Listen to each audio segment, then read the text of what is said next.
बाबरी मस्जिद जिंदाबाद, जिंदाबाद, बाबरी मस्जिद जिंदाबाद, जिंदाबाद।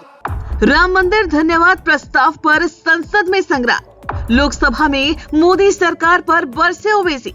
मोदी सरकार को बताया मजहबी सरकार। गृह मंत्री अमित शाह का ओवैसी पर जबरदस्त प्रहार। 2024 के चुनाव से ठीक पहले संसद के बजट सत्र के आखिरी दिन लोकसभा में सरकार और विपक्ष के बीच जमकर तकरार देखने को मिली, जहां अयोध्या में बने राम मंदिर पर धन्यवाद प्रस्ताव पेश किया गया। इस मुद्दे पर AIMIM प्रमुख असदुद्दीन ओवैसी और गृह मंत्री अमित शाह के बीच तीखी बयानबाजी देखने को मिली। दरअसल संसद में राम मंदिर के लिए लाए गए धन्यवाद प्रस्ताव पर असदुद्दीन ओवैसी ने बड़ा बयान देते हुए बाबरी मस्जिद जिंदाबाद कहा। मेरा मानना यह है कि आज मैं बहैसियत एक भारत के गयूर मुसलमान के, let me stand as a tall Indian Muslim and say that the light of Indian democracy today is at its dimmest today, sir. Sir, in conclusion, मेरी फिक्र में मेरा ईमान मुझे कहता है कि जिस जगह पर मस्जिद थी, है और रहेगी, बाबरी मस्जिद है और रहेगी। बाबरी मस्जिद जिंदाबाद, जिंदाबाद, भारत जिंदाबाद, जय Hind.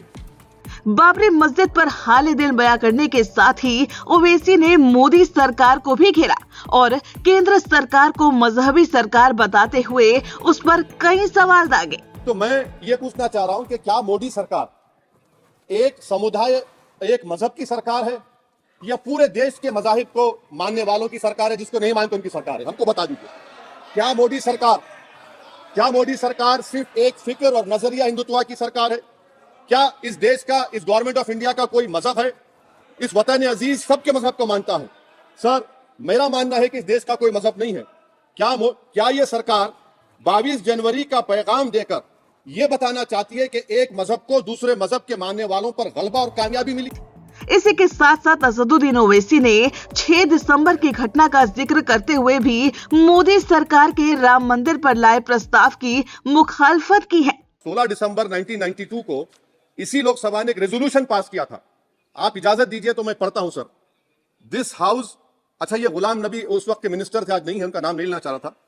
This house strongly and unequivocally condemns the desecration and demolition of the Babri Masjid at Ayodhya। मैं ताजुब कर रहा हूं कि जब इस ऐवान ने एक रेजोल्यूशन पास किया तो हुकूमत आएगी जाएगी, और हुकूमत ये मोदी हुकूमत जश्न मना रही है जो 6 दिसंबर को हुआ। राम मंदिर को लेकर आलोचनात्मक रवैया अपनाने वाले असदुद्दीन ओवैसी ने सदन में लगभग 13 मिनट तक अपनी भड़ास निकाली, जिस पर गृह मंत्री अमित शाह ने ओवैसी के आरोपों पर जमकर प्रहार किया।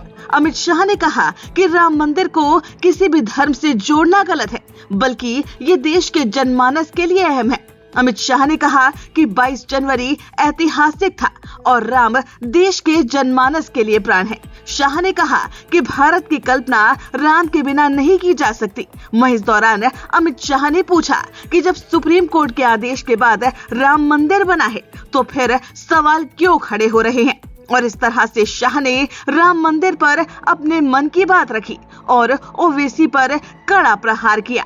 आपको बता दें कि अब आलोचक कुछ भी कहे, लेकिन सुप्रीम कोर्ट के आदेश के बाद अयोध्या में राम मंदिर बन चुका है और रामलला भी विराजमान हो चुके हैं, जिनके दर्शन के लिए लाखों की संख्या में श्रद्धालु अयोध्या पहुंच रहे हैं और अपने रामलला की बलाई ले रहे हैं।